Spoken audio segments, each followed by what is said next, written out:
quelle heure est-il? Elle regarde sa montre, elle répond, et c'est là qu'elle disparaît. C'était en novembre 1979, une gare de province presque vide. Elle attendait son train, lui debout près du quai, lui sourit. « Pardonnez-moi, quelle heure est-il » Un geste banal, une politesse. Mais elle ne reverra jamais son train. 45 ans plus tard, ce mystère reste entier. Une affaire non résolue qui glace le sang car elle nous rappelle que le danger se cache parfois derrière les gestes les plus ordinaires. Aujourd'hui, on plonge ensemble dans cette histoire vraie, celle de la disparue de l'horloge. On a retrouvé sa valise intacte, son manteau soigneusement plié sur le banc et sa montre arrêtée à 18h03. Aucune trace de lutte, aucun témoin. Juste cette question anodine, qui n'appelait pas de réponse, c'est le point de départ d'une enquête qui va piétiner pendant des décennies. Pas de mobile, pas de suspect, rien. Les enquêteurs ont exploré toutes les pistes, fugues, accidents, enlèvements. Mais chaque porte se refermait sur un silence de plus en plus pesant.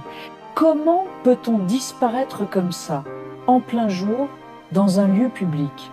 Des années plus tard, lors de la rénovation de la gare, un ouvrier fait une découverte incroyable.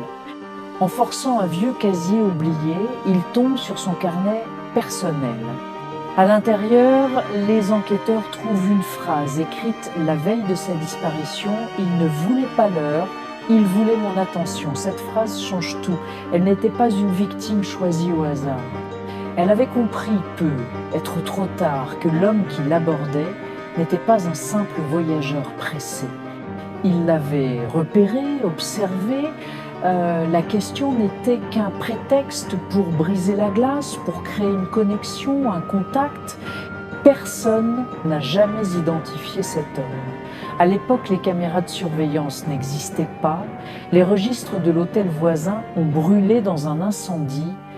Le portrait robot, établi sur de vagues souvenirs, n'a jamais rien donné. Mais une vérité demeure, elle a donné 3 secondes de sa vie à quelqu'un qui en voulait bien plus.